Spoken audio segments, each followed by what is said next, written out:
Fala galera, mais um Pod Vida hoje pra gente aqui começando. Bom dia, boa tarde, boa noite, você que é público da gente fiel aí, tá sempre com a gente, assistindo gente boa que a gente traz. Hoje mais um, pastor João Bechar tá com a gente aqui. Logo já vai falar um pouco da sua história, nos abençoar. Você que assiste, compartilha, dá joinha, dá ok, dá like, comenta nos vídeos também aqui. E não esquece de se inscrever no canal. Nossa ideia do Pod Vida é trazer para vocês uma palavra mais perto de alguém que você gosta, de uma referência, de uma pessoa que você não conhece, e tomar um café com ela na sua casa, no momento, às vezes, tem gente que assiste na hora do almoço, né, do trabalho, né, e vai lá, tá assistindo, e é abençoado através desse vídeo. Então, obrigado você que está participando com a gente. Cara, pra gerar... E a ideia do Pod Vida é isso, né, gerar vida através de outras vidas. Legal. Então, simples assim, que Deus abençoe vocês. Jô. Vou falar dos nossos apoiadores, patrocinadores, gente que, Tem. É isso aí, dinheiro. nos paga, cada um ganhando aqui, ó, seu milhãozinho. Cafeteria Melhor Grão, é uma cafeteria que a gente está inserido aqui, a gente faz o nosso podcast aqui na cafeteria. Ele fica aberto de segunda a sexta, de 8 às 17. Fica aqui no Shopping Nova América, é um anexo que tem aqui chamado Nova América Office. Fica na Torre 3000, são 3 torres aqui, né? A 1000, 2000 e a 3000. A cafeteria fica ao lado da recepção da Torre 3000. Então você está convidado a vir, o atendimento é excelente, as meninas são super atenciosas aí, atendem muito bem. E para quem veio do Pod Vida e veio assistir o Pod Vida do João Bechar, tem 10% de desconto.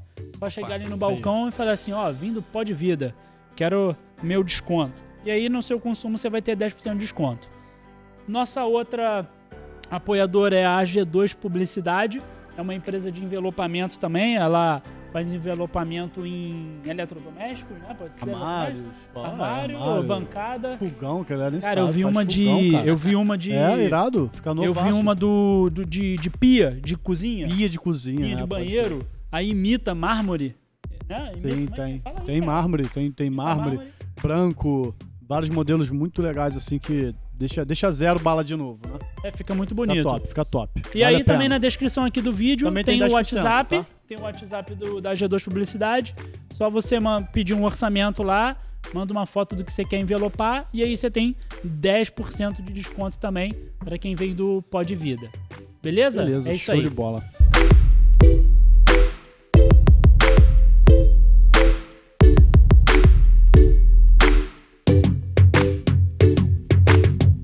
Garantido o dinheirinho, né? Já garantiu, já.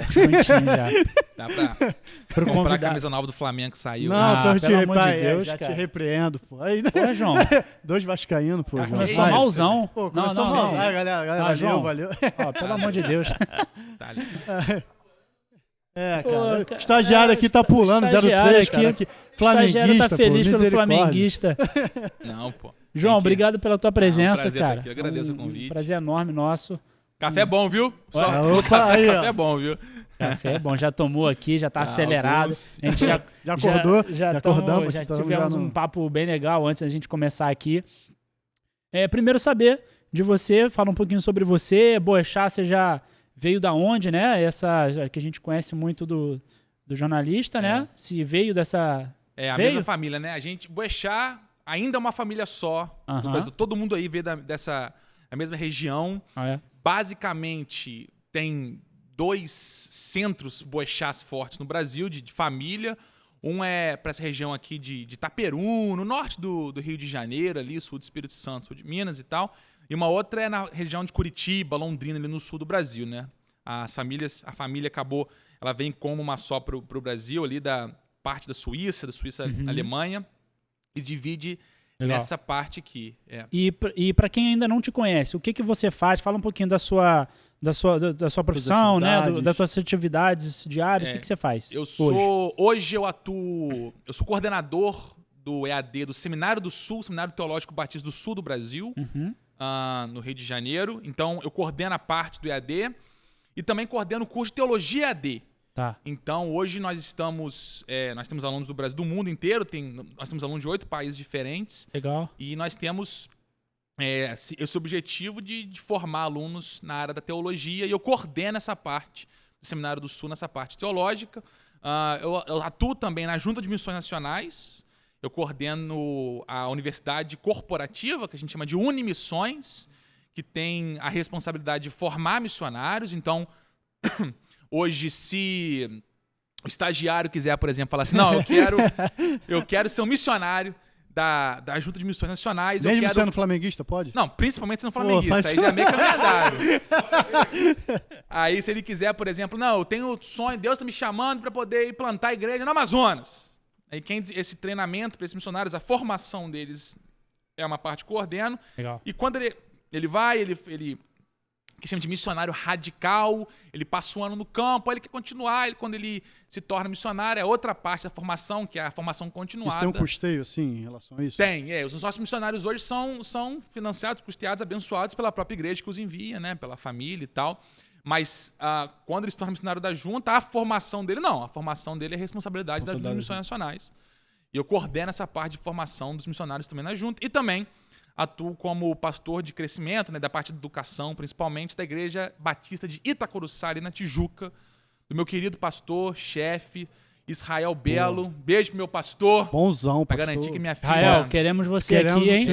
Vai ser um papo vai muito ser legal uma aí de honra pra história. gente aqui. Traga os livros para vender também. Vamos botar tudo aqui, ó. Pô, vamos sortear um também pra galera do Pode Vida. Tô ainda me acostumando com a cidade do Rio, eu não sou daqui, eu tô chegando. De Minas? Tem quanto tempo? Rapaz, eu cheguei porque eu tava na Alemanha até 30 de setembro de 2021. Tava terminando, fazendo meu doutorado lá. Pertinho. Recente, né? Quer dizer. Recente, mas é porque assim, eu trabalho para o Seminário do Sul desde 2019. Só que aí a ideia, quando eu fui para a Alemanha fazer o doutorado, né, eu ia trabalhar com o seminário, organizando esse curso EAD. Veio a pandemia, o que me possibilitou já efetivamente dar aula, trabalhar desde então. Então, mesmo longe, eu estava atuando diretamente, o que inicialmente seria indiretamente, né, coordenando o curso, mas preparando o curso. A pandemia possibilitou que eu já atuasse diretamente no curso, mas eu estava ligado à Alemanha até 30 de setembro de 2021, onde eu e minha esposa decidimos deixar a Alemanha e focar no nosso ministério aqui no Brasil. Ficou quanto tempo lá na Alemanha? Eu fui em 2019, em julho de 2019 a gente foi. A gente primeiro tinha esse contrato de 2 anos para eu realizar o doutorado, e depois a gente teve uma proposta para continuar, mas a gente orou, a gente entendeu de Deus que era hora de voltar, a gente abriu mão para poder voltar. Então a gente ficou esses 2 anos, alguns meses lá, né? Pra poder realizar o doutorado, trabalhar também. E você fala alemão? Lá. Fala alemão? Eu falo alemão. Quantas línguas você fala? Eu falo para trabalhar com português, inglês, espanhol. Francês e alemão... Já foi professor de inglês, né? Já também. trabalhei dando aula de inglês. Francês e alemão eu falo o suficiente para viver. Na Alemanha, né, eu falava alemão do dia a dia e tudo mais. Mas não é o suficiente para poder sobreviver disso, não. Para me virar, para eu viver no país, para eu comer, para eu atuar, mas para dar aula, por exemplo, para poder interpretar um texto, aí eu preciso demais. Para traduzir, porque uma parte da minha vida, a gente pode falar daqui a pouco, eu trabalhei como tradutor também. Ih, que legal. Aí eu não dá para alemão e francês, mas eu falo o suficiente para poder botar no meu currículo lá intermediário avançado. Pô, maneiro. E você viajou muito, né? Dá para ver lá pelo seu... Mas você viajou o quê? A trabalho ou basicamente, as minhas primeiras viagens, elas sempre foram a trabalho missionário, né? Sempre missionário. Quando eu comecei, meu pai, eu nasci em Nova Friburgo, mesmo minha família não tendo uma ligação forte com Nova Friburgo, meu pai é pastor metodista. E a metodista, ela é uma igreja de pastores itinerantes. Então, o pastor, ele não... Então, tu nasceu no contexto cristão mesmo. Eu nasci em lar cristão, minha mãe é filha de pastor presbiteriano, meu pai é pastor metodista, então eu nasci em lar cristão. Meu pai pastoreava nessa época a igreja de Nova Friburgo, onde eu passei os primeiros 6 anos da minha vida. Aí meu pai foi transferido para Petrópolis, passando numa igreja lá. Isso é muito comum na igreja metodista, né?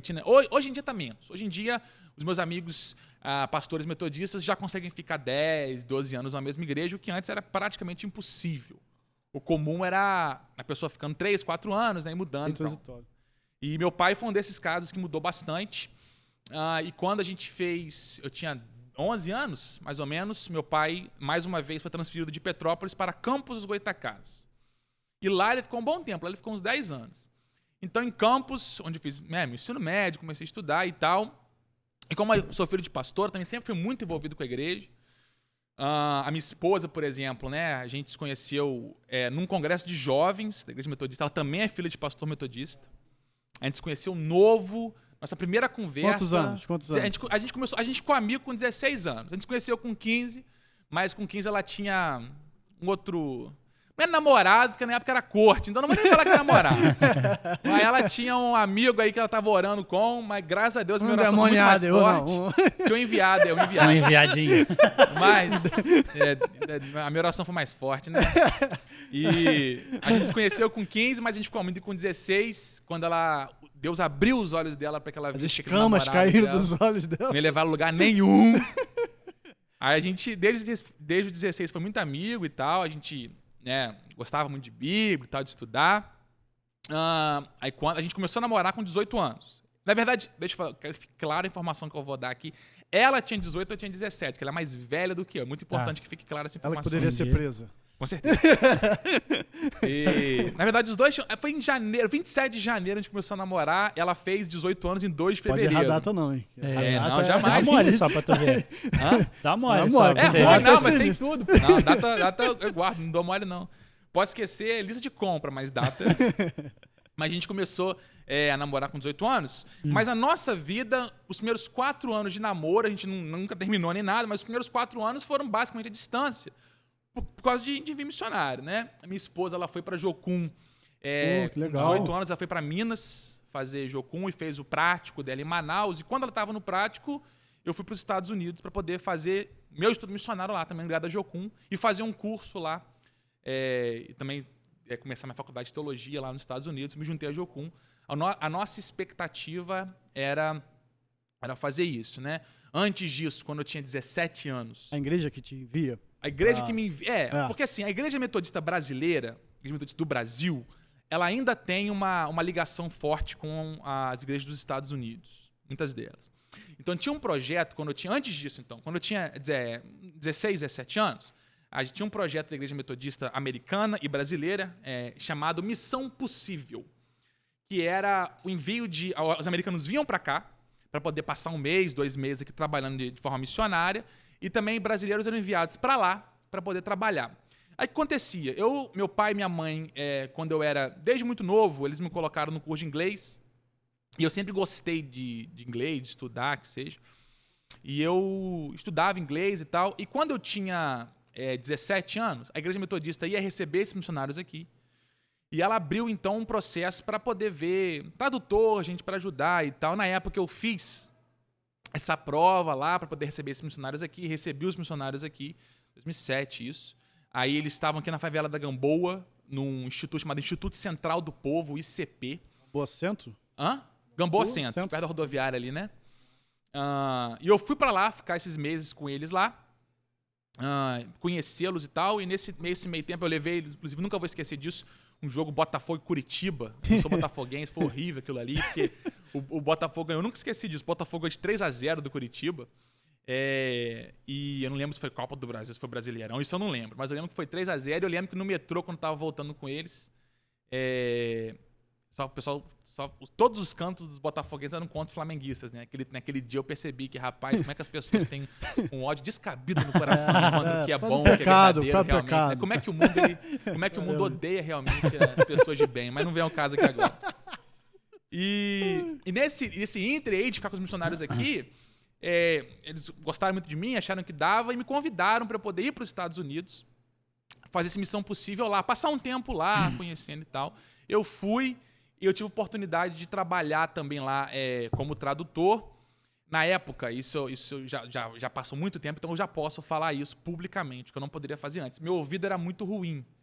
Eu falava inglês direitinho, mas meu ouvido não era bom. Então eu inventava muita coisa que eu não entendia. Tá. Tipo o quê? Fala aí. Vou dar um exemplo. Uma vez eu fui para Washington, capital. Aí, rapaz, um grupo de brasileiros, e eu traduzindo... Me soltaram dentro do ônibus com um cara americano lá, o guia americano. Eu tinha que traduzir ele. O cara com um microfone, né? Um microfone de ônibus, assim. Falando assim, perto do microfone. Nem sei se eu acho que eu fiz aqui. Acabei de fazer uma besteira, mas depois... Não, de boa. O cara com aquele microfone no ônibus. Eu ouvindo, eu falei, caraca, eu não tô entendendo nada que esse cara tá falando. Pô, mas não posso falar, mano, eu preciso aqui, eu preciso disso aqui, tem que ganhar uma grana e tal. Aí, quando o cara parou em frente ao monumento de Washington, que é aquele obelisco de Washington lá, não tava entendendo nada. Aí, tipo assim, eu pegava, né, a ideia geral e tipo, tem 2 cores no obelisco. Mas a história é simples, tem 2 cores que tava construindo, quem tava construindo. Aí a informação que eu tô dando agora, depois vocês veem no Google, eu estou falando completamente a verdade. Mas eu vou tentar pegar o que eu me lembro, assim. Ele começou a construir, mas era uma empresa privada, contratada pelo governo para construir esse monumento. Acho que teve uma crise financeira lá, não teve, tenho certeza que teve uma crise financeira. Acabou a grana, o governo teve que pegar a construção, aí usou um outro mármore, aí foi passando o tempo, foram ficando 2 cores. E no topo desse obelisco colocaram alumínio, que na época, para lembrar a Guerra de Sucessão, que era o metal mais raro, velho. Posso falar uma besteira que o professor de história vai me odiar, mas eu tenho quase certeza que era essa informação verdadeira. E eu não entendi nada disso. Aí eu falei, velho, vambora. Eu falei assim, ó, isso aqui é o obelisco de Washington que foi construído, mas teve uma guerra aí, destruíram o obelisco, metade dele caiu. Aí, pô, destruíram aí. Aí depois o governo, quando reconstruiu aquele mármore, era da nação inimiga, então não pôde pegar aquele mármore, pegou outro mármore. Aí no topo colocaram alumínio porque é o melhor, reflete a luz do sol, pra lembrar que acima de tudo brilha a luz dos Estados. Uma mentira, tudo invenção. Hoje eu posso falar publicamente isso, Deus já me perdoou meu pecado, mas Deus sabe que eu precisava fazer publicamente. Publicamente. Aí eu falei assim, pô, não posso dar... O pessoal falou, pô, não tô entendendo nada. Aí o cara vai embora daqui e tal. Eu tinha feito prova e tudo mais. Pô, mano. É muito bom, mano. Pô, mano, tomara que isso aqui não me dê problema no futuro. Mas aí, então... Aí eu fiquei, pô, vou ficar nos Estados Unidos, vou fazer isso. E fui pra Colorado pra poder estudar, né? Me juntar à Jocum pra poder ser missionário da Jocum e fazer teologia também.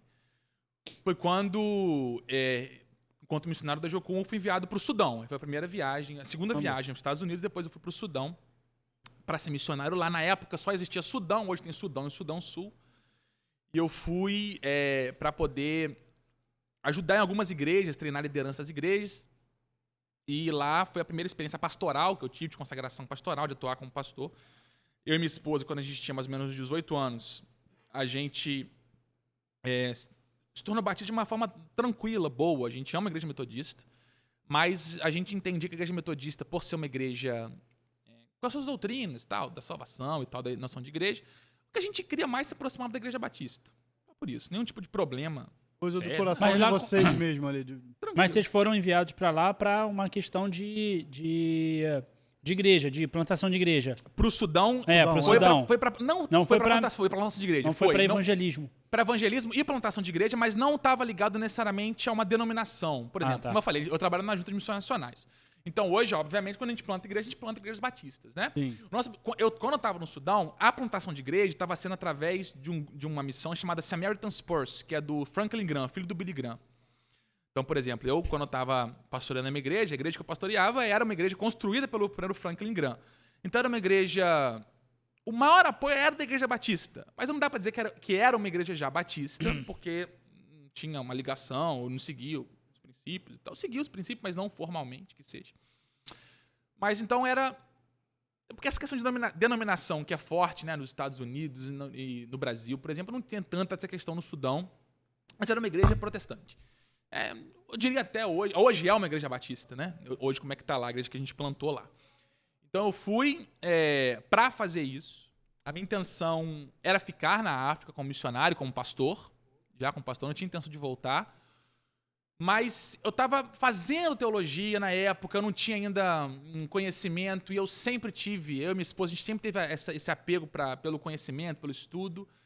E, de alguma forma, a gente entendeu que, para que a gente cumprisse o nosso ministério, a gente tinha que buscar mais conhecimento. Então, eu voltei para os Estados Unidos. Quanto tempo você ficou no Sudão? Eu fui para o Sudão no começo de 2009, e isso eu fui para os Estados Unidos, né? Quando eu fui para... A história que eu contei aqui foi 2007. 2008 eu fui para a missão, e 2009 eu fui para o Sudão. Com a tua esposa? Não, então, a gente estava namorando nessa época ainda. No Sudão ainda? Estava namorando? À distância? Não, distância. Foram 4 anos de distância, você falou. Foram 4 anos de distância. Aí volta para os Estados Unidos, né? No final de 2009 eu volto para os Estados Unidos. Uhum. Aí a gente volta pro Brasil porque a gente entende que na época 2008 teve 2008 para 2009 teve aquela primeira crise do dólar, na época o dólar tava 2,50, sei lá, na época era caro pra gente. Bons tempos, né? Bons tempos. Pô, e a gente não tinha como se manter lá, porque a minha igreja, a gente estava independente, não era uma junta missionária, estava enviando a gente, estava muito caro.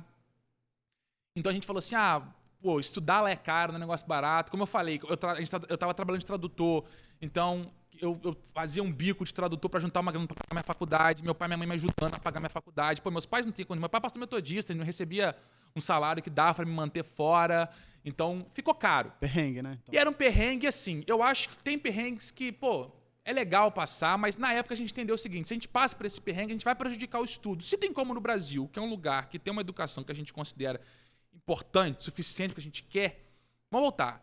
Então, né, vamos voltar assim, eu e minha esposa, a gente decidiu ela não ir para os Estados Unidos, mas eu voltar para o Brasil.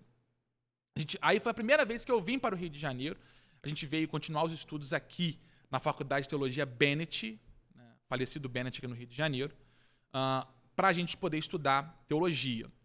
Nesse meio tempo, a gente não abandonou, a gente continuou fazendo missão. Enquanto eu estava no Sudão, a minha esposa estava fazendo uma escola bíblica pela Jocum e tal. Em 2010, eu fui para a Índia, para Calcutá, West Bengal, na Índia, para poder, mais uma vez, eu fui para lá para plantar a igreja e para poder ficar como missionário na Índia. Eu e minha esposa, a gente não era casado ainda, a gente casou em 2014, então tudo aconteceu em 2014. Ela estava aqui, ela estava aqui no Rio? Aí, quando eu fui pra Índia, ela foi pra Londres. Caraca, mano. Porque ela foi estudar inglês. Velho, ninguém Te não ama faça mesmo, isso. Né? Não ama faça mesmo isso. ela, né? Me ama, pô, mano, eu também amo ela, pra caramba. Não faz isso não. Você está vendo esse podcast, não repita o que eu fiz. Não faz o menor sentido. Namoro EAD. E hoje você né, dá aula de... Novo Testamento? É. A minha área de formação na parte teológica é Bíblia. Tá. E mais especificamente, né, como meu doutorado, por exemplo, na Alemanha, depois eu chego na Alemanha, em João, Novo Testamento com foco principal na teologia joanina. Então, hoje a minha área de atuação com relação à teologia é Bíblia, é o que eu faço para viver, interpretar a Bíblia, traduzir, dar aula de Novo Testamento. Meu doutorado, o doutorado que eu fiz aqui na UENF, na Universidade Estadual Norte Fluminense, em sociologia política, mas eu estudo religião, eu estudo o crescimento evangélico no Brasil e essa diferença entre as gerações essa transição que está vivendo. Essa transição que a igreja passa. Especificamente você estuda sobre isso mesmo. Meu doutorado em sociologia política foi sobre isso, sobre essa transição que a igreja brasileira passa hoje, né? Tanto de forma quantitativa quanto em forma qualitativa na diferença de prática e tal. Vamos falar sobre isso aí, cara. Vamos falar Acho que sobre isso é um assunto pertinente pra caramba pra gente. Eu tenho muitas dúvidas, tá, cara? Porque eu sou dessa fase aí, né? De transição, né? A gente tá passando por esse momento assim. E assim, eu tenho várias dúvidas, assim. Eu tô meio perdido também. Primeiro, como é que você vê as igrejas dialogando com essa transição? Estão percebendo? Eu acho assim, toda transição ela é necessariamente um momento complicado, um momento difícil, não só para a igreja, para a sociedade como um todo. E ela é difícil de ser muitas vezes percebida, às vezes a pessoa quando percebe é tarde demais.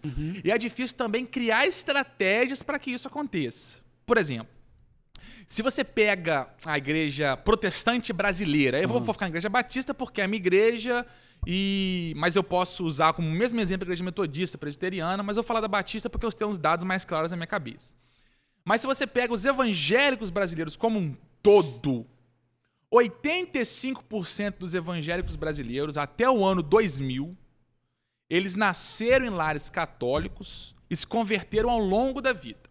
Ou seja, como é que é o padrão de igreja evangélica brasileira até os anos 2000? São pessoas que nasceram em lares católicos, ao longo da vida se convertem e se tornam evangélicas. Então, a igreja brasileira, ela é preparada para pregar e falar para pessoas que no Brasil, estou falando de Brasil, obviamente, né? Que estão no catolicismo e vão se tornar evangélicas.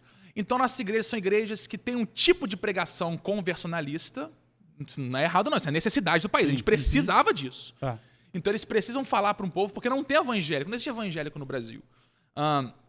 Mesmo a Igreja Batista chegando, mesmo tendo presença evangélica no Brasil, desde do século XVI ali, a Igreja Batista, a Igreja Presbiteriana, Metodista, só ganham liberdade mesmo no fim do século XIX, ali, liberdade mesmo de atuação ampla no Brasil. Só que a primeira fase do evangélico no Brasil, ele se mantém muito ligado à cultura americana ou a uma igreja muito americanizada, que não tem nada de errado, não é um problema isso. Mas tem uma dificuldade de se aproximar da realidade e necessidade brasileira. Sem identidade mesmo. E assim, acaba que você não consegue dialogar com a realidade brasileira, porque às vezes fica muito americanizado, né? É uma questão de. Não é uma questão de. Não é um problema. É uma parada cultural. Não é um problema doutrinário de ver Deus, é um problema cultural. Vou dar um exemplo. Sim. Nos Estados Unidos, eu vou voltar daqui a pouco na questão dos anos 2000, só para contextualizar. Nos Estados Unidos, por exemplo, quando os protestantes chegaram lá nas colônias e tal, o protestantismo, ele fundamentou a sociedade americana. Ele lançou as bases para que os Estados Unidos fosse Estados Unidos. Tem um autor importante na sociologia chamado Max Weber, que tem um livro dele, A Ética Protestante e o Espírito Capitalista. Não é nesse livro, não. É no outro livro, a parte chamada As Seitas Protestantes e o Espírito do Capitalismo. Ele vai dizer, com base nos documentos que ele analisou, e a gente tem outros autores que vão falar disso, que, por exemplo, para você abrir uma conta, você mudando de uma cidade para outra nos Estados Unidos, para abrir uma conta, você tinha que ter lá uma carta da igreja. Porque ser protestante era validação de caráter. Então, a igreja ela era um elemento basilar social. Ou seja, ser protestante era a garantia que você era uma pessoa ética, honesta e tudo mais. Então, ser parte da igreja protestante te dava o que você precisava para poder fazer parte da sociedade. Casar com pessoas, tinham pessoas que não casavam se você não fosse protestante, abrir conta em banco, ir para a escola. Então, a igreja balizava. Então, nos Estados Unidos, a igreja... ela não tinha... O foco principal dela não era ensinar tanto o caráter, porque outras áreas da sociedade iam fazer isso. A família ia fazer isso, a escola ia fazer isso. A igreja, então, era responsável por dizer se o seu caráter estava aprovado ou não estava aprovado. Então, ela não era tanto formadora, ela era... Eu vou usar a palavra julgadora, mas no sentido da palavra mesmo. Sim. Não, ok, você tem um caráter cristão, pode fazer parte da igreja, tá aqui a carta, vai abrir a conta no banco. Então ela era mais uma julgadora nesse sentido do caráter da pessoa, que é importante. Porque você tem outros elementos na sociedade que fazem isso, que ensinam a pessoa a ser protestante, a ser cristã. A família faz isso, a escola faz isso, a igreja só garante que a pessoa é assim. O Brasil não tem isso. Quando o protestante vem para cá, o Brasil é um país católico. Então, o catolicismo, ele tem uma pegada, por exemplo, na relação com Deus diferente, né? A relação com Deus dos Estados Unidos é muito racional, tá muito no livro. O Brasil tá muito ainda nos elementos, né? No santo e no sinal da cruz, tá muito místico, muito ligado nessas questões. E quando você converte uma pessoa do catolicismo, quem vai ensiná-la agora, passo a passo, a ser protestante? A família não vai fazer isso. A escola não vai fazer isso. E a igreja ainda não sabe fazer, porque a herança dela dos Estados Unidos não precisou fazer isso nunca. Olha que aula. Então a gente tornava protestante no Brasil e falava assim, agora você não é mais católico. Agora toma aqui, segue aqui, agora tem que fazer isso aqui. O comportamentozinho aqui é esse, você tem que adotar agora e acabou. É isso, você adota o comportamento. E quem te ensina, calma aí, deixa eu enganar, vou te ensinar, ó, quando você tiver esse problema aqui, você faz tal coisa, aprende, que é discipular, a palavra é discipulado. Então a gente... não teve tanto esse foco. Mais uma vez, não é culpa da igreja. É porque a gente estava com uma outra cabeça, num outro momento, no começo do século XX, isso. Não apercebemos isso no passado. Como resultado, não teve um crescimento tão grande, uma influência tão grande na sociedade. E o discipulado, que você falou aí, é a chave disso aí? É a solução para tudo? É a solução que sempre existiu e continua existindo até hoje. Ah, entendi. O qualitativo, andar com a pessoa, ensiná-la não só o que fazer, mas por que fazer. Não simplesmente dizer, ó, você é crente porque você não, sei lá, não bebe, você é crente porque você entende que isso não melhora a ser feito, não te faz amar Deus e ao próximo, e como isso é feito. Não é porque você deixou de fazer, né? Eu penso muito, pastor, na questão da transição de Efésios, lá, que roubava, não rouba mais, agora trabalha, fruto das suas mãos ainda abençoa. Tem que passar por esse caráter. Colossenses 3 diz que não é revestimento de poder, é revestimento de caráter. Porque não é simplesmente fazer a ação, é por que você faz aquela ação. Né? Eu faço porque é uma Deus. Eu não faço porque eu tenho simplesmente medo. Eu não faço porque eu faço porque é uma Deus ao próximo, né? Então, ensinar isso demora. Você acha que foi Você acha que Jesus fez isso com os discípulos, quando ele tirou ali os discípulos dos seus mundos, né, das suas profissões, para agora estar do seu lado e mostrar o caráter que deve ser seguido, né? É o discipulado que ele ensina. Tem uma bênção judaica, que ela é muito antiga, ela é desde o século IV a.C., que é quando um menino era convidado por um mestre, porque no tempo de Jesus, o mestre era uma figura social muito importante, porque você não tem uma separação entre religião e outra esfera social. A religião, ela te ensina como você vai gastar seu dinheiro, ela te ensina como você vai comer, como você vai se vestir, como você vai tratar sua esposa, seu marido, como hoje, né? Então a religião ela está envolvida em todas as esferas. E o responsável por ensinar isso era justamente esse mestre. Mas era muito difícil ser um mestre, tinha que ser muito bom. Então, quando o menino ele era chamado para ser um mestre, era convidado para ser um mestre, isso era uma festa familiar, porque afinal de contas esse menino ele tem nele algo especial. Ele pode ser especial. E quando o menino fazia isso, tinha uma bênção judaica que chama a bênção do discipulado, que o pai falava assim, olha, que você possa estar coberto pela poeira dos pés do seu mestre. Porque literalmente você andar o dia inteiro atrás do seu mestre. Você acordar com ele, comer com ele, dormir com ele. Então no fim do dia, andando no deserto, você está literalmente coberto. Como é que sabe que é um bom discípulo? Quando você está coberto pela poeira dos pés do mestre. Discipulado é isso, é você andar com a pessoa, é você ensinar a pessoa a falar, ensinar a pessoa não só o que dizer, mas por que falar daquela forma. Não só o que comer, mas por que a gente come aquilo e não come aquilo outro. Então é um processo qualitativo. E não é culpa da igreja de missão que veio para o Brasil no começo do século XX. Ainda era essa adaptação, demora a ser feita. Então, a gente não conseguiu ainda uma entrada muito grande, muito cedo no Brasil, porque esse diálogo foi um pouco demorado com a realidade brasileira. Como que eu vou falar para um povo que a igreja não é só informativa de caráter, ela é formativa, como fazer isso? Então é um processo complicado, né? Tanto que o boom ele vai começar ali no final da década de 70 no Brasil. Então você pensar que, anteontem. Com isso, então, você diz pra gente que a gente chegou com algo pronto que não precisava. Tanto. Não é que não precisava 100%. Eu acho que não é nem que não que precisava, eu acho que tinha um passo anterior que tinha que ser dado. Quer dizer, Qual? Antes de falar o que ser feito, é falar por que eu tenho que fazer aquilo ali. Olha só, vamos lá. Você tá aqui agora, até hoje você sempre orou para falar com Deus, você sempre buscou primeiro algum santo, porque você precisava de um intermediador. Você se converteu, meu filho, vai pro seu quarto e ora. Mas calma aí. Senta aqui.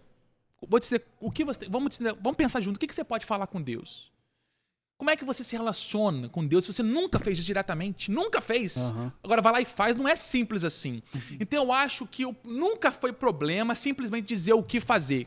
Eu acho que a grande dificuldade nossa foi ensinar o porquê, né? Que é difícil. Vamos lá, vou deixar eu te ensinar a orar. Senta do meu lado aqui. E gasta esse tempo, né? Gasta esse tempo pra isso, né? E eu acho que tempo e percepção também. Porque é tal negócio, né? Aí você tem uma igreja e você olha para a sociedade brasileira e você tem um país imenso que 99% é católico. Você fala, velho, nós temos que converter esse povo. E nós temos que pregar. Vamos pregar. Só que aí o pessoal entra para a igreja e agora? Quem vai ensinar esse povo a caminhar? Então acabou que esse movimento não foi feito como deveria ser feito, se eu posso usar como deveria ser feito, ou de forma mais qualitativa, até pela ausência de liderança mesmo. A gente não tinha gente, né? Então acabou que foi um processo que teve, vamos dizer assim, faltou. E se tinha, não tinha capacitado para fazer, né? Então, assim, isso a gente vê muito na formação dos nossos pastores também. A gente formou muita gente com o necessário para poder ir lá evangelizar, abrir uma igreja e pregar. Vamos perguntar, eu tenho essa pergunta aí, isso aí me questionou, tá? Sobre liderança, né? O pastor hoje, quando ele faz, ou melhor, a pessoa quando faz a teologia, e ele é ordenado pastor, ele entende de teologia, ele entende de Bíblia, né? Ele entende de passar, né, para os membros, para os irmãos, aquela parte bíblica, né? Mas e a parte de liderança mesmo, de liderança de pessoas? Isso falta gestão de emoção, pouco. Gestão de pessoas, gestão de tudo. Você acha que isso falta um pouco nos seminários? Eu acho o seguinte... E faltou isso no passado? Eu acho o seguinte, eu acho que o pastor... na igreja protestante, na igreja batista, por exemplo, a autoridade, em toda a igreja protestante, né? Inclusive na batista, está sobre o livro. O que quer dizer com isso? Não existe função maior numa igreja, autoridade maior do que a de ensinar o livro. O cara que ensina o livro, ele pode dar ceia, ele pode batizar, porque a autoridade manda o livro. É igual a hierarquia, por exemplo. Se você está numa empresa, o gerente pode demitir o faxineiro. O faxineiro não pode demitir o gerente. Porque o gerente tem autoridade maior do que o faxineiro. A autoridade superior na igreja é o ensino do livro. Então, o cara que tem autoridade para ensinar o livro é a maior autoridade que alguém pode ter numa igreja. Então, é muito importante. E leva tempo. Então, assim, não é simples um cara aprender a falar do livro, por exemplo, né? Aprender uma teologia, uma exegese. Não é simples. O que eu acho que faz de um pastor um bom líder é a capacidade de colocar ao seu redor pessoas que o ajudam nas suas fraquezas. Nem todo pastor... O pastor tem que ser bom de livro, de Bíblia. Aí, mas nem todo pastor ele vai ser bom em lidar com emoções dos outros. Mas ele precisa reconhecer e colocar pessoas perto que ajudem a fazer isso. Então, mas aí falta formação para esse cara, né? Falta alguém ensinar ele a liderança, gestão e liderança. Eu acho que falta, mas eu não sei nem se necessariamente ele precisa ter um aprofundamento nisso. Eu acho que talvez tenha alguém do lado dele que faça isso, ajude ele a fazer isso. Entendi. Ele precisa, acho que primeiro enxergar isso, a ausência dele, que ele não tem. Né? Reconhecer isso aí. Porque, e aí, se já é difícil, né? É difícil. Difícil, né? Difícil. Porque assim, por exemplo, né, como eu falei, aí vamos, mais uma vez, questão do Brasil. A gente falou de um pastor, o cara se forma, vai para uma igreja. E ele é responsável, a gente está falando de um país que é 99% católico, né, vamos pegar a década de 80 já, 95% católico, não muda muito. O cara vai pregar 99% na igreja dele. Vai ser convertido. O cara tem que ensinar a pessoa agora a comer, a começar a pessoa a andar, a se relacionar com a esposa, com o marido. Não é um trabalho fácil, é um trabalho árduo. E tem que se preocupar em visitar a pessoa e administrar a igreja. Tá doido, mas não existe não, isso é muito difícil. É pra caramba. Muita coisa.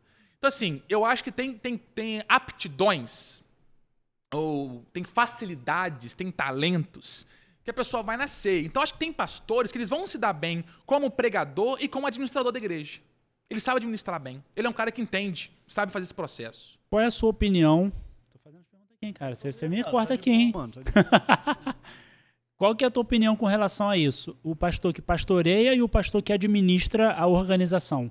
Você acha que o ideal é que seja separado ou o ideal é que seja a mesma pessoa? Eu acho que o ideal vai ser conforme o cara. O cara é bom nos dois, deixa meu caso, né? Por exemplo, eu não consigo, eu não tenho uma capacidade administrativa suficiente para liderar uma igreja nesse sentido. Então, eu preciso de alguém que faça isso por mim. Administrador. Entendi. Então, não tem o ideal, né? Agora, por exemplo, é igual comunicação. Pô, eu não tenho nada de comunicação. Você fala no meu Instagram aí, pô, mano, eu não tenho a manha de...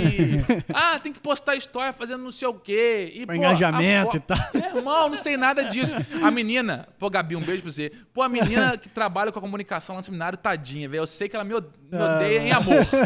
Porque, velho, ela pede assim, posta não sei o quê. Eu falo assim, meu irmão, eu não sei, parceiro. Assim, é uma falha. Eu sei que mas é uma pessoa, é uma coisa que eu preciso de alguém nessa área. Então, é uma coisa que eu tenho... eu tenho dificuldade... E vou falar uma coisa muito feia, espero que isso não fique gravado. Tô brincando. Mano, eu não sei nem se tem paciência pra aprender, não. Eu tô confessando um pecado. Então, essa é uma área que, com certeza, eu preciso de alguém. Mas, por exemplo, eu não precisaria de alguém, eu acho, obviamente, tô falando pelo meu ministério, eu lideraria bem a parte de educação da igreja. Entendi. E já faz hoje, eu faço, né? Que é meu pastor, minha função é essa. E a parte de missões, que eu vivi a minha vida toda fazendo. Então, são áreas que, deixa na minha mão tranquilamente e tal. Comunicação. Agora, tem pastores, amigos meus, que, tem um amigo meu que foi pra Coreia comigo, quando a gente foi ensinar na Coreia, Thiago Costa. Ele é pastor metodista. E o cara é um monstro nessa parte da comunicação. Ele trabalha pra Americanas hoje, sei lá, também fazendo essa parada. O bicho é muito bom, muito bom. E, mano, o bicho tem a manha nessa parada de comunicação. Posta uns vídeos, uns rios lá, mó bonitão e tal. Tem outro amigo meu que também é metodista ainda, Felipe Bittencourt, que é o cara mobilizar recursos. Ele ensina missionário a usar a rede social para mobilizar recursos. O bicho é um gênio nisso. O bicho é sensacional. Que maneiro, mas eu não consigo fazer isso. Agora, planejar, falar assim, a gente precisa pegar e vamos fazer tal coisa, vamos planejar aqui 1 ano de estudo. Mas é comigo, é o que eu sei fazer. Então, eu não acho que existe... Eu acho que a função pastoral que não pode ser... O que faz de um pastor, a primeira, principalmente, é o ensino da palavra. E óbvio que há habilidades secundárias que vão ajudar. E eu acho que essas habilidades, eu não sou o tipo de pessoa, e obviamente eu acho que pode ter discordância nessa parte, mas não há problema, que exista exigência de habilidades secundárias de pastoreio. Eu acho que tem pastores que vão dominar a palavra e ser bom de comunicação, aí vão precisar de gente para missões. E para criança. Tem um pastor da minha igreja, que é pastor de criança, que é o pastor Davi, lá em Itacuruçá, um beijo pro pastor Davi, que ele é um gênio de criança. O cara é muito bom.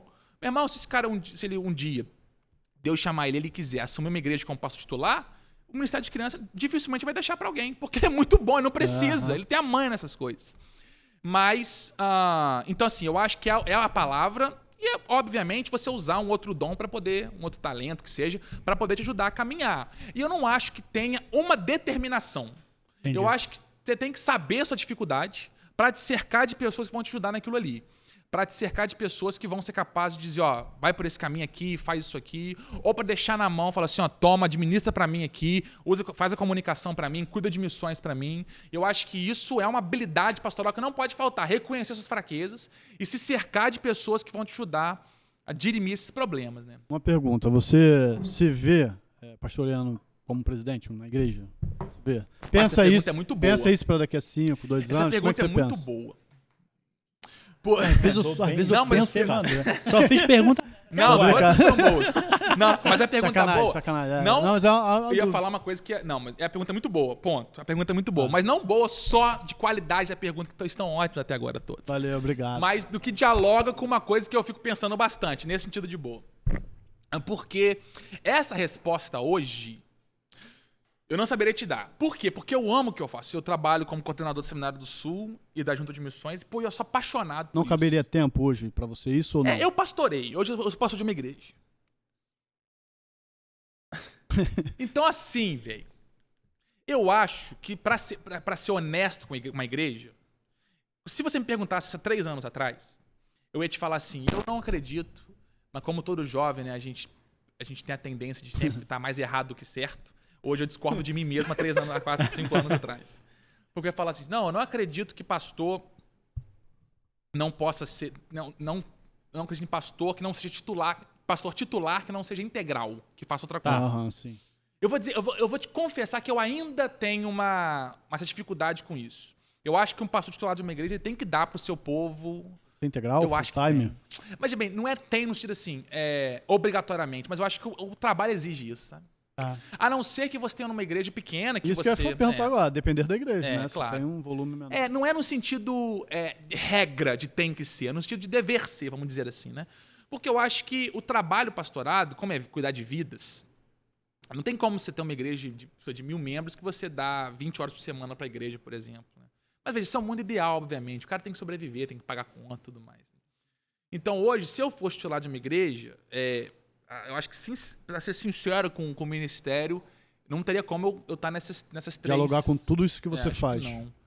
Mas eu não sei, eu acho que tem uma coisa... Igual, por exemplo, quando a gente estava na Alemanha ano passado, e a gente estava orando na minha esposa, a gente falou assim, vamos botar os prós e os contras na mesa aqui, de ficar na Alemanha ou voltar para o Brasil. A gente recebeu o convite para ficar. Pô, a gente vai receber um salário melhor na Alemanha, a gente vai ter mais qualidade de vida nesse sentido de segurança, blá, blá, blá, de saúde e tal. E no Brasil? No Brasil tem o que a gente quer, que é a vocação. Que é o que Deus chama a gente pra fazer. Então, vou voltar pro Brasil. Pesou muito mais, né? Às vezes eu penso que eu tô errado, às vezes eu penso... Às vezes, quando eu olho assim, eu falo, rapaz... Que eu fiz? Não o que eu fiz, mas assim... Pô, mané, esse mês... Tu é muito racional, né, João? Eu sou racional. Eu sou brasileiro. Tá. Ou seja, eu tenho um ponto de emoção em mim. E eu sou flamenguista, então assim, eu sou bem emocionado. Mas eu tendo muito racional. Né? Racional. Eu acho que, assim... se... Deus faz, eu creio que Deus toca na minha emoção muitas vezes. Mas se Deus não usasse na minha emoção, eu acho que isso não seria um problema para a minha fé. Pô, legal tu enxergar isso. Uhum. Agora, se não tivesse a razão, seria um problema para a minha fé. Deus ia ter que, acho que ia ser mais difícil.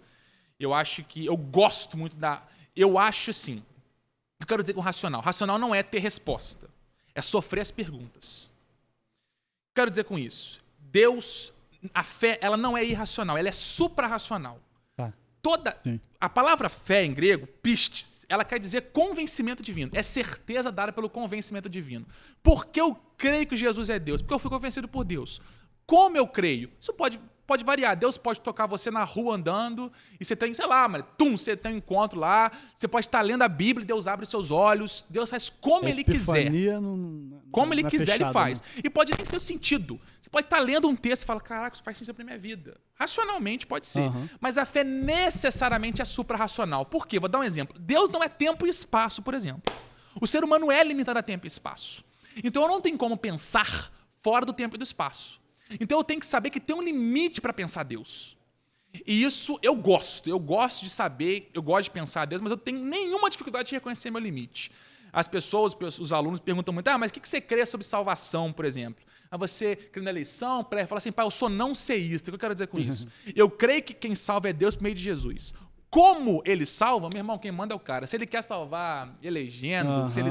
meu irmão, isso não faz falta à minha fé. Então, eu sou um cara racional, mas eu não sou um cara de respostas. Quer dizer, eu busco a resposta, mas o que move a minha vida não é encontrar a resposta, é sofrer as perguntas. Então, eu sou racional nesse sentido.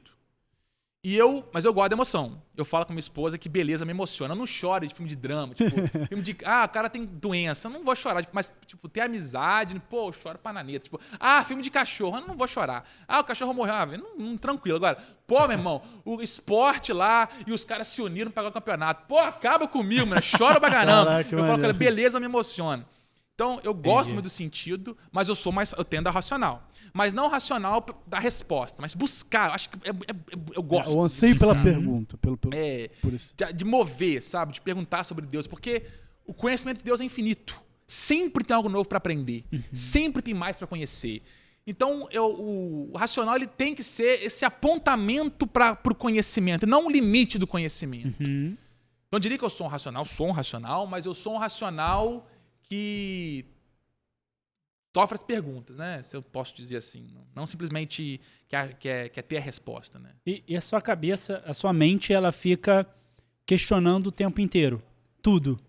Que você faz, tudo que você fala, tudo que você ouve. É verdade isso, né? É bem verdade. Tá. Isso. E você sente dificuldade de entender o que é Deus falando contigo e o que é você falando consigo mesmo? Eu acho que antigamente eu tinha essa dificuldade muito mais. Hoje eu acho que tem questões, por exemplo, sei lá, tô fazendo interpretação de um texto da Bíblia, sabe?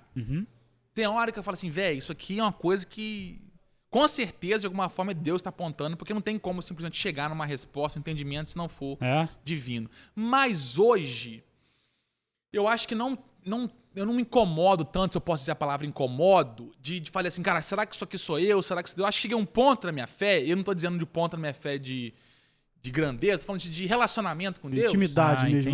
Sensibilidade do espírito. Eu vou usar a palavra intimidade, mas é uma palavra que às vezes não gosto muito de usar, porque parece que eu estou falando, nossa, que eu sou muito íntimo. Não é isso que eu quero dizer. Mas, tipo assim... Sensibilidade, talvez? Talvez, que eu acho que isso é uma parada que... Não, eu falo assim, cara, meu Deus, mas será que eu estou fazendo isso aqui que é por mim ou é por Deus? Eu já passei muito mais por isso do que eu passo hoje.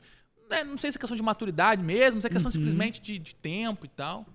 Hoje não é uma coisa que me causa mais tanto transtorno, não. Já me causou bem mais. Eu já tive crise na minha e te impedir de fazer, talvez? Não sei se de impedir de... Quer ver, por exemplo, em 2015, eu e minha esposa, a gente já estava no Brasil, aí já era casado. A gente teve uma oportunidade de ir para Tailândia, abrir uma universidade num campo de refugiados lá pela Unesco, né? Pô, mano, e a gente tava felizão. A gente tava felizão de ir e tal. Aí, na época, eu tava fazendo mestrado na época ainda. E na época eu recebi a notícia que ou eu escolheria continuar o mestrado ou ir pra Tailândia e ter que parar o mestrado e parar de estudar. Você passou por 2 decisões na tua vida, assim, tocando muita coisa, né? Teve umas decisões importantes. E na época, a gente tomou a decisão de ficar, minha esposa. Eu vou confessar que eu fiquei 1 ano remoendo aquilo ali. Eu falei, será? Será mesmo? Mas hoje, quando eu olho o resultado, eu tenho certeza que foi a melhor escolha que eu podia ter feito. Foi ter feito isso. Na época eu fiquei. Hoje eu sou mais tranquilo com isso, porque eu acho que hoje o futuro é uma coisa que me traz menos anseio do que me fazia antes. Antes eu ficava muito preocupado com... Não no sentido, não só por questão financeira ou por questão de sei lá, não, pelo destino. Pelo destino, né? Falei, cara, eu quero fazer o certo, eu quero fazer a vontade de Deus.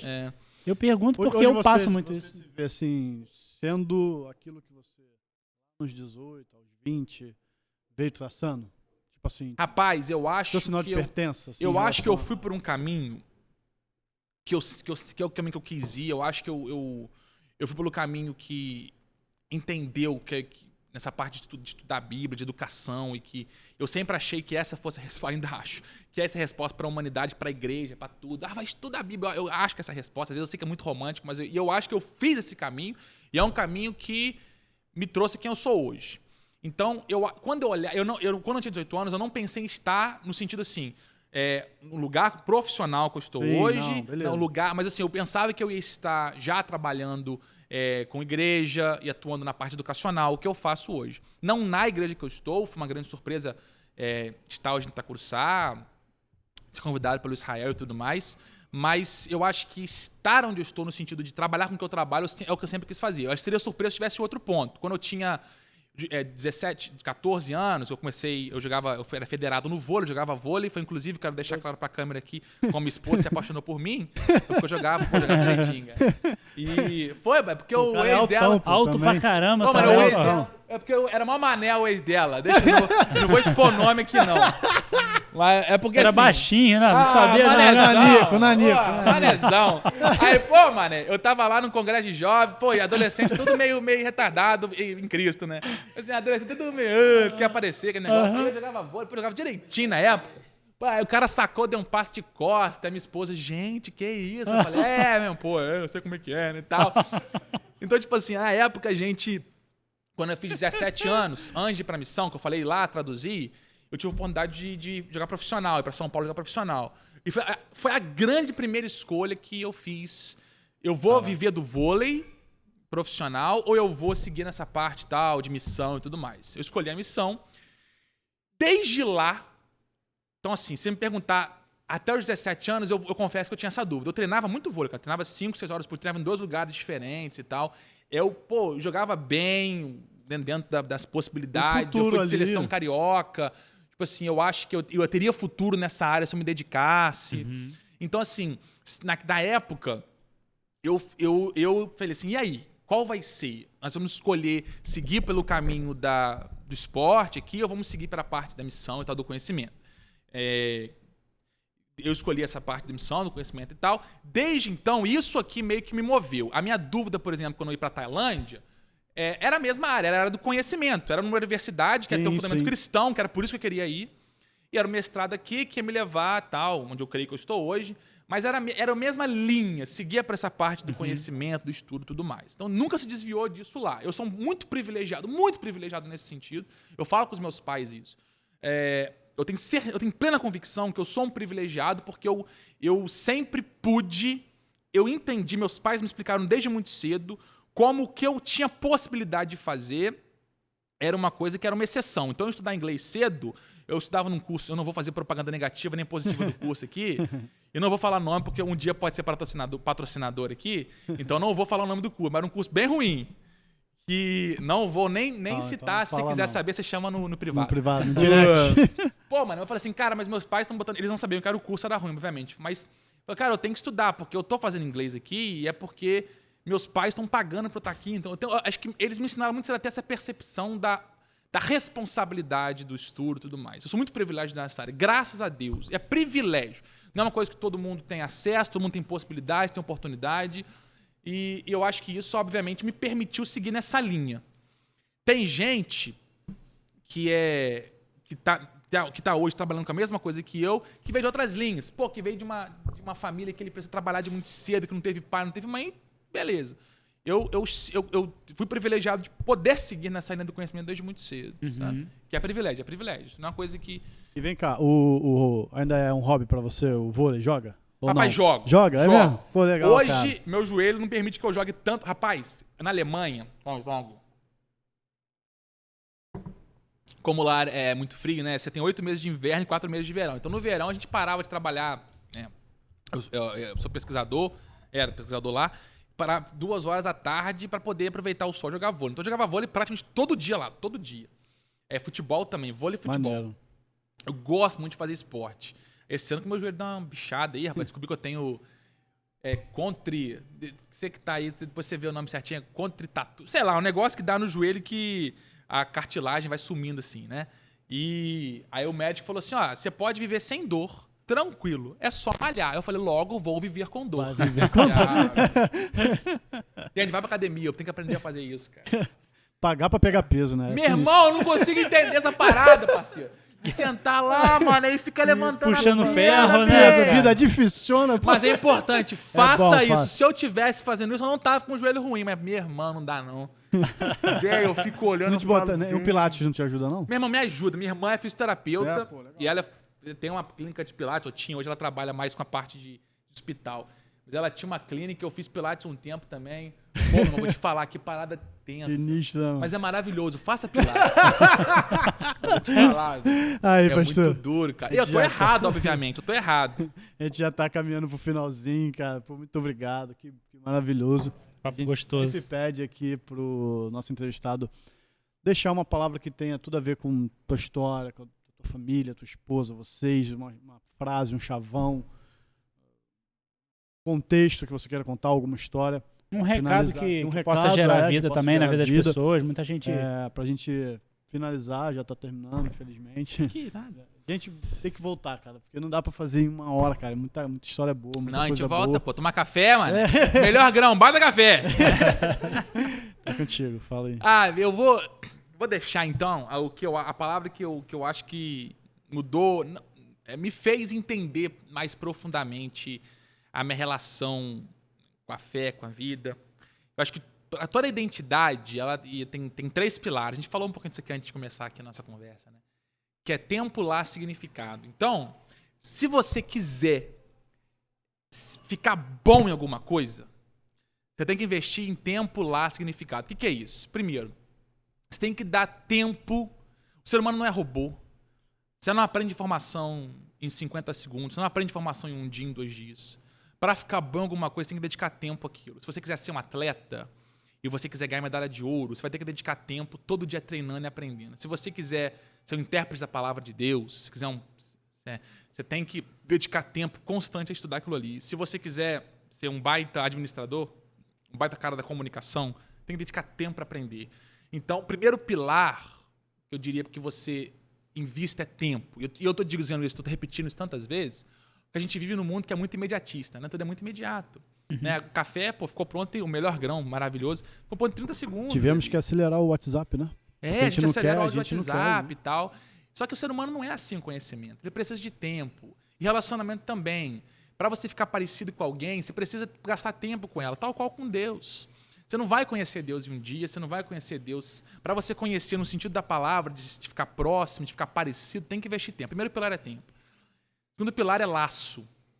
Se você quiser manter algo importante na sua vida, e considera que algo é importante, se aproxime de pessoas que aquilo também é importante. É claro que é bom você ter amizades com todo tipo de pessoas, mas as pessoas próximas, eu sugiro que elas tenham interesses parecidos com o que é importante para você. Se você quiser ser um atleta, você tem que aproximar de pessoas que também treinam para ser atletas. Se você quiser ser um bom estudante da Bíblia, você tem que aproximar de pessoas que também estudam a Bíblia. Se você quer ser bom em administração, tem que estar próximo de pessoas que também tenham esse interesse. Então, invista em laços com pessoas que tenham interesses parecidos com você. E o terceiro ponto é significado. Busque-se alguém que não só saiba o que fazer, mas saiba por que você faz o que você faz. Invista em conhecimento. O que diferencia um crente de um cristão é que o crente sabe o que fazer e o que não fazer. O cristão sabe por que ele faz o que não faz. O que diferencia um bom mecânico de um cara que gosta de carro, o cara gosta de carro, até sabe o barulho do motor que significa, mecânico, mas o mecânico, né? Sabe por que o que o fio leva tal, se você ligar, eu não sei nada de carro, então estou falando uma grande asneira. Ou seja, é significado, é capacidade de dar sentido naquilo ali. Tempo, laço e significado. Né? Que a sua vida possa ser, no seu relacionamento, você possa investir em tempo, laço e significado, na sua vida com Deus, tempo, lá, significado, né? No estudo da palavra, na sua igreja, na sua profissão, que você possa ser alguém que se forme a sua vida com base em tempo, laço e significado. Deus abençoe. Isso aí. Caraca, top demais. Galera, já terminamos o Pod de Vida de hoje.